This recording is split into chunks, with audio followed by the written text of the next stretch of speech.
Alrighty, well, we're going to move forward to the next conversation. And we've got a fireside conversation that'll last us about 20 minutes, and then we are going to go ahead and have a 20-minute networking break. So if you're getting a little bit sleepy, we're almost there. We're moving forward here. The conversation in the networking break, it's going to be between Avonlea Christine, who's the founder of Avonlea Care, a health technology company, and Marcelle Bruschi, who you've met already, but she's the ecosystem marketing lead with the Defense Innovation On-Ramp Hub for Montana. And their conversation is going to center around Avonlea's experience as a founder in a rural state, the growth in her company, and how she accessed venture capital funding. So thank you very much. We'd like to welcome Avonlea and Marcelle to the stage. In the back, we're wondering what's our walkout song. So every time someone's back there, we're always wondering. I'm really looking forward to this conversation. Building a company is hard. A health tech company from Montana while raising capital and scaling nationally is even harder. Avonlea Christine is the founder and CEO of Avonlea Care, and we're really excited to have this chat here today. So Avonlea, what is Avonlea Care? Yeah, hello. It's good to be here. I actually spoke a couple years ago on a panel, and I was crying because I had just had my son, and I was exhausted. So hopefully I don't start to cry today. We'll try not to make you cry today. But it's really nice to be here. So first off, in the room, who here is a family caregiver for an aging parent or will be? Raise your hand.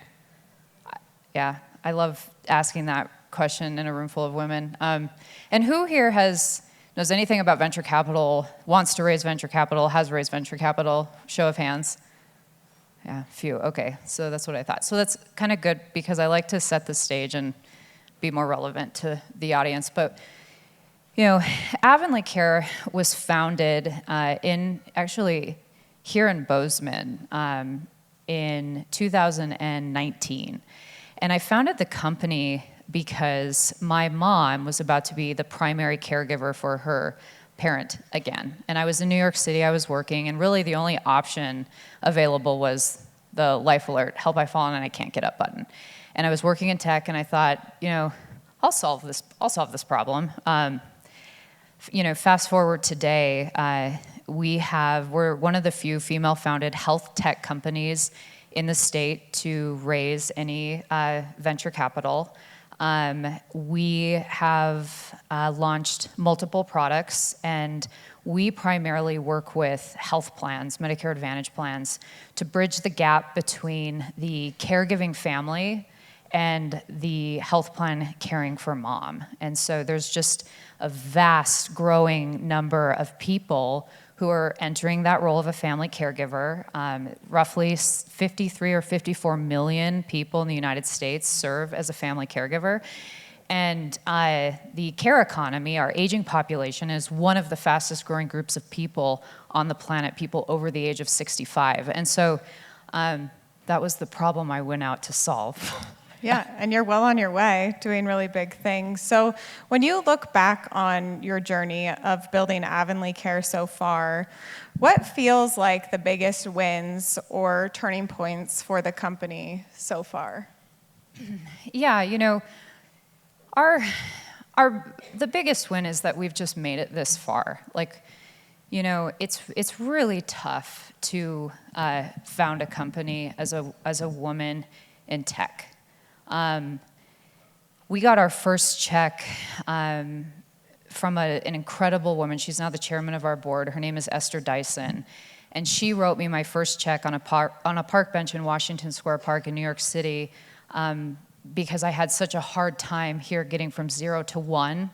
And so I went back to New York to really raise capital. And it was the first person that I really admired who wrote a check and just said, I believe in you. And she wrote us our first check. It was $50,000. And my co-founder was here. Our team is here. And it just changed the trajectory of our life. And I'm just so thankful for that because I know a lot of people have a hard time getting that first person to say, I'm going to take a bet on you, and I'm going to take a bet on your team early when you don't have any traction. And so that just changed everything. Some big wins, I would say, for us is, we've grown our company here. We're headquartered now out of Billings. That's where the majority of our team is. And we just have such high caliber people. 99% of our team is out of Montana, and they have just been along for the ride. We've had some pretty cool partnerships that we've got to implement and experience. We have a partnership with Walmart so that groceries and health and wellness and OTC products can be delivered through our app. It was like climbing Mount Everest with your hands tied and blindfolded and flip-flops to get that done, but it got done. And then another really cool partnership we have is with Mark Cuban's Cost Plus Drugs. And I've got to know his team over the last couple of years, and I really like Mark Cuban. I like what they're doing.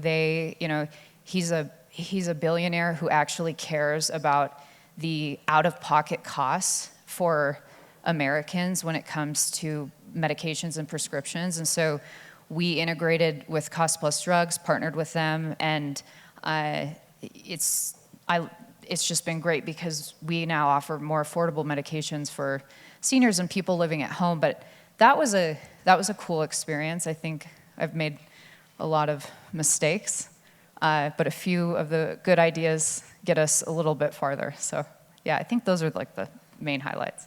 So from that, just for the audience, when you talk about, I want to talk more about the 0 to 1 and in Montana, and a little bit more of your story and journey with finding Esther and that first amount of money. Well, we do have an investor here who is a woman. She's in the back, and she's awesome. Her name is Liz Hogan, so thank you, Liz. She's a local Montana investor. She's probably squirming right now. But from the 0 to 1, I have some stats because I don't want to misquote anything, but 2% of VC funding goes to women. 2. And last year that dropped from 2 to 1.2%.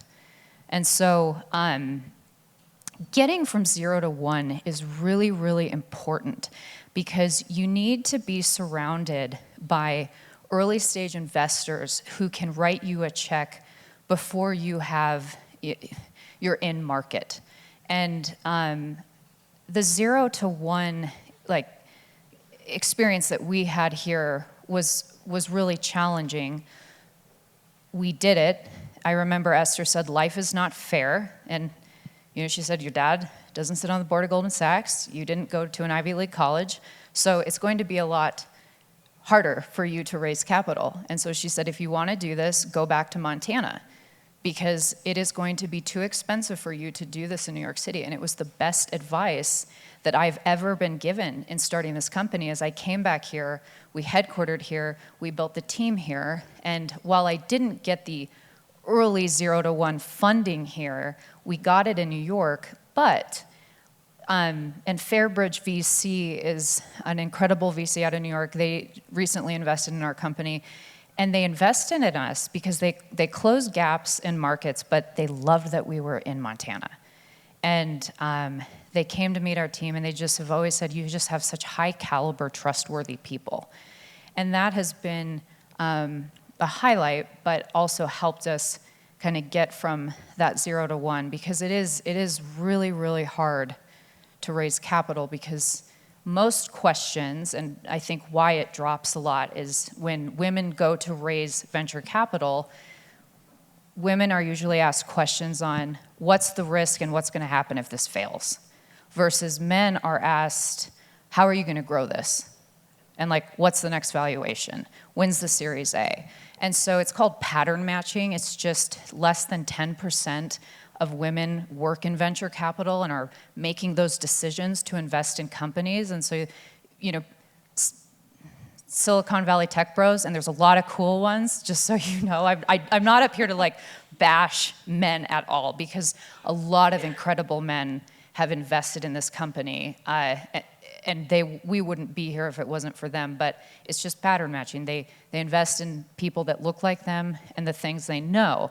But there's a lot of industries that women bring a lot more knowledge and value in like, pregnancy or breastfeeding. Like, these are companies that I think a female founder probably knows a little bit more about. So I'll stop there before I say something ridiculous. But I like that, and we talked a little bit about that when we were preparing for this fireside chat about, and let's just skip to that question of talking about the opportunity in health tech that women could, like some of those problems that women like you were leading up to could solve. Yeah, I was reading some statistics this morning, just like if women were being funded at the same rate of men, it would lead to billions and billions of dollars in economic value. But there's also a dark side to this. I would say I have about 2 to 3 days a year that are good, business days. The rest are really, really hard. It's really hard to raise capital. It's really hard, to sacrifice so much of your time. And I think whether you are raising VC, whether you're building the best coffee shop on the block, or you are building a company that maybe is just going to scale in your own community or your state, or maybe a few, that's wonderful. Be the best at what I feel like, God put in front of you to do. And I just would say for like women, comparison is the thief of joy. And I would just encourage you to just be really good at what it is that you are in charge of or that you're wanting to build, and that's okay, because it doesn't have to be a unicorn. It doesn't have to be $1 billion company. And so, yeah, that's what I would encourage women to do. And with those few days a year that are really good, right? And the rest of those being harder days, what keeps you going? And I mean, you could throw in the towel and be like, yeah, this is hard. Like traveling back and forth like you do, and just the long hours, the meetings, you're always on the go. What keeps you going? I have raised a lot of money. And I can't stop because we've had such incredible investors in this company. And when somebody writes you a check, unless you're like a psychopath, maybe like Elizabeth Holmes, who's just, like, that means a lot. And so I want to see my investors make a return on their investment, because the problem that we're solving, or trying to solve, it's worth solving. It's a huge, huge gap in the market between family caregivers, unpaid family caregivers, the backbone, I believe, like nurses, of the American healthcare system, and caring for our aging population. So I do think you have to be a little bit delusional to keep going when it comes to building a tech company and getting it to mass scale. So I think that keeps me going. Also to, there were some really dark times the last couple of years. Like after COVID, raising capital was very tough.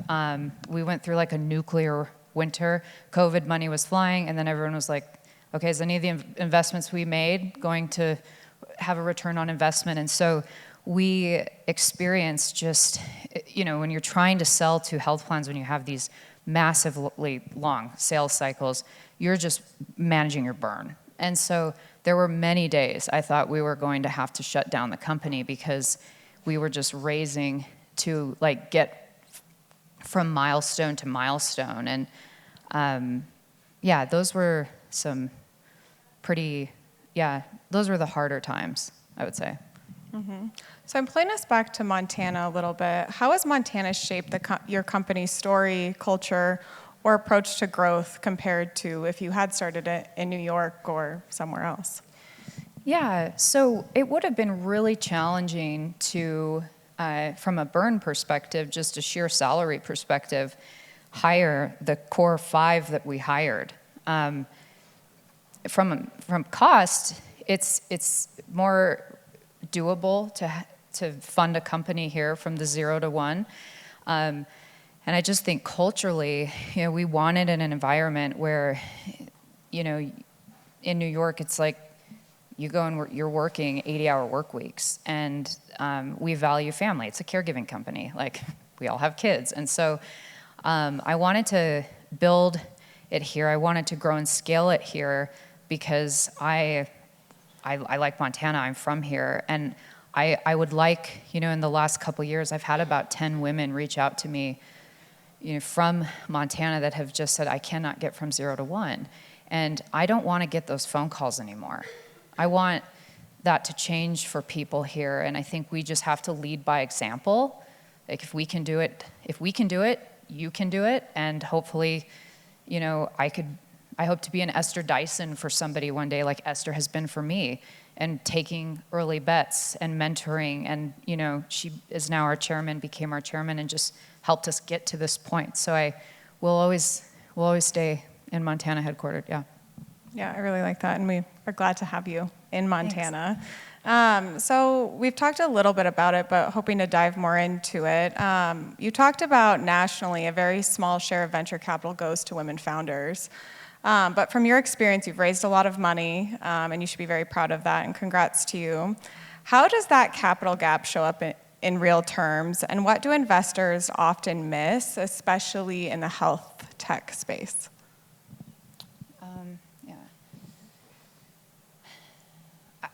In terms of the gap and what investors are missing, are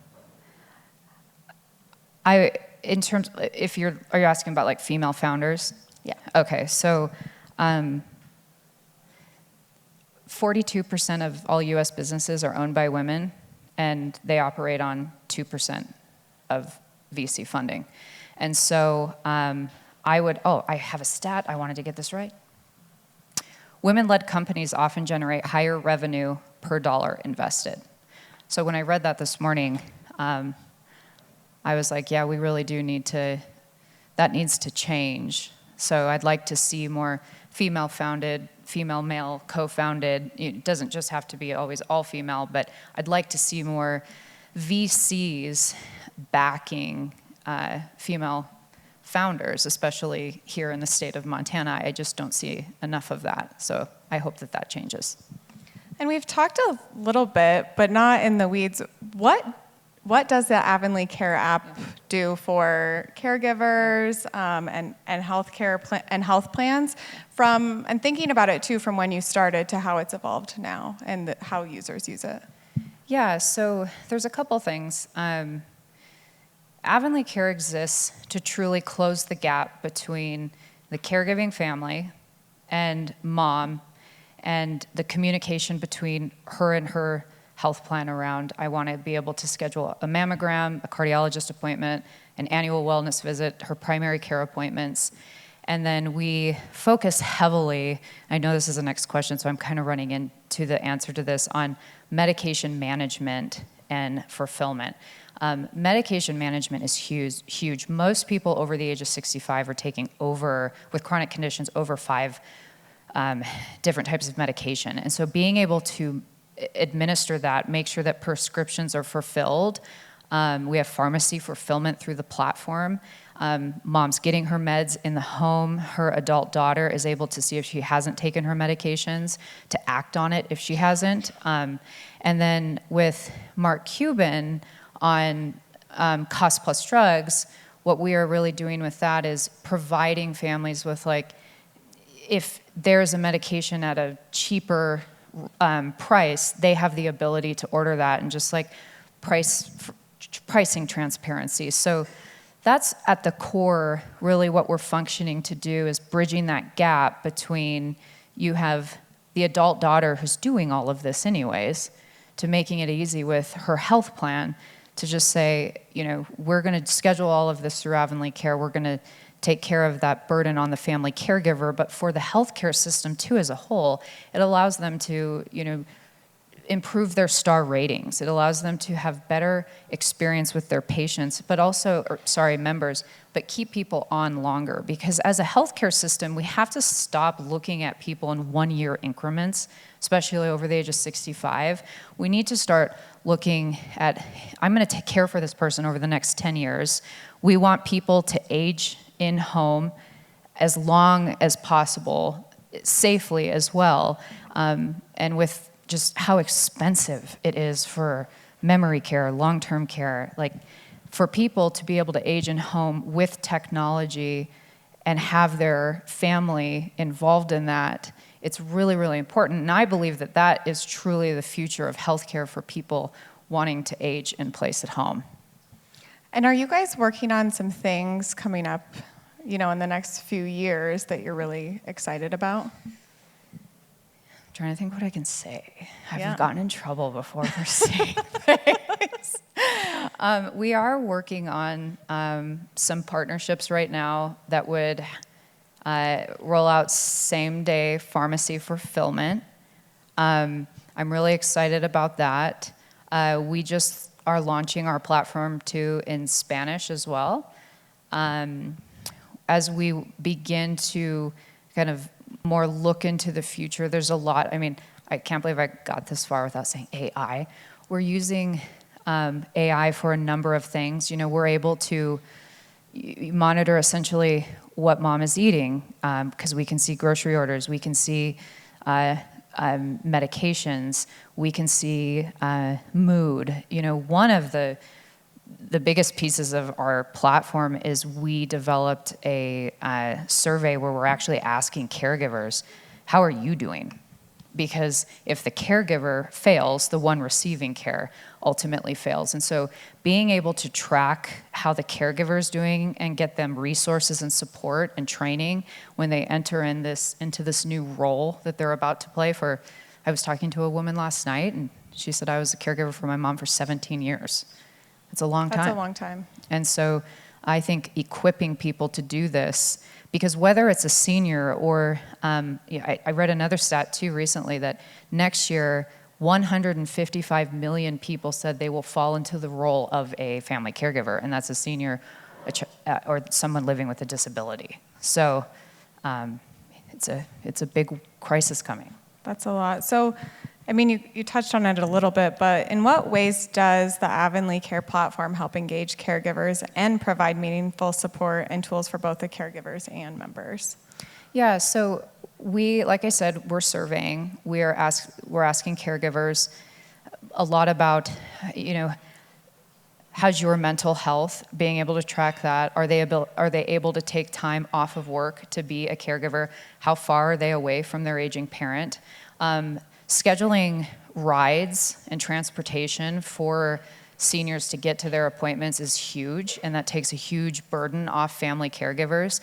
And just giving them, I would say, a 360-degree view into what's going on into the home so they're able to essentially act on it before mom goes to the ER. So that's kind of what the Avonlea Care platform serves as. Mm-hmm. And you talked a little bit, but again, how does Avonlea Care bring transparency to medication pricings and help members with prescription fulfillments? Yeah, and that's exactly what we're doing with Mark Cuban's Cost Plus Drugs. And as we are looking to kind of build that out, pharmacy fulfillment is very important in the home, both for mom living at home, but also family caregivers. So them having the ability to order that medication through our platform is huge. And the management, like you talked about. How does the Avonlea Care platform expand access to care for members living in rural communities, especially in states like Montana? Yeah, so, in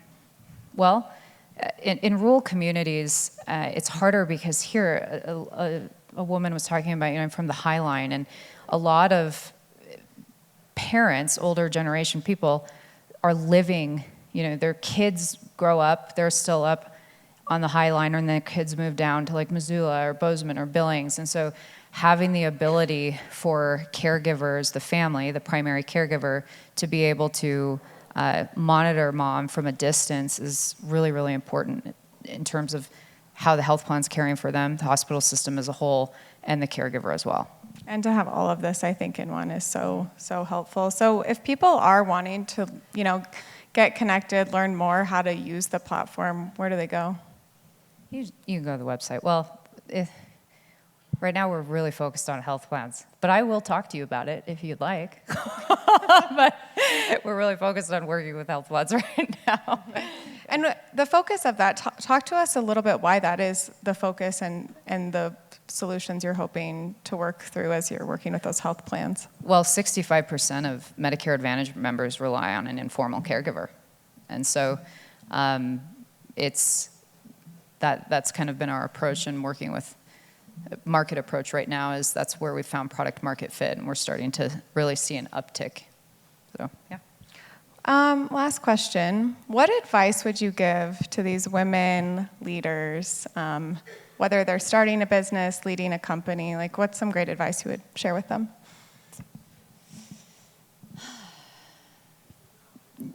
Do one thing and do it really well.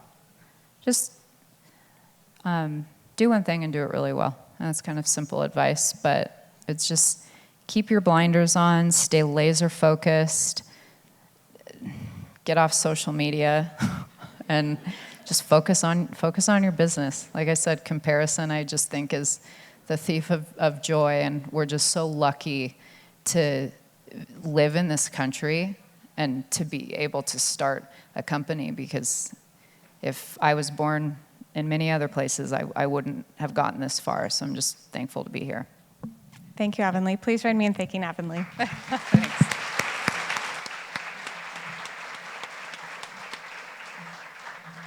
Thank you very much, Avonlea and Marcel. I love that line as well. I make my kids say it. Comparison is the thief of joy. And how I'd love to see that show of hands again of folks who are caregiving, whether a child or a parent. Could we just give everyone a round of applause? I mean, we see you. Adding that in, I can't imagine, but thank you.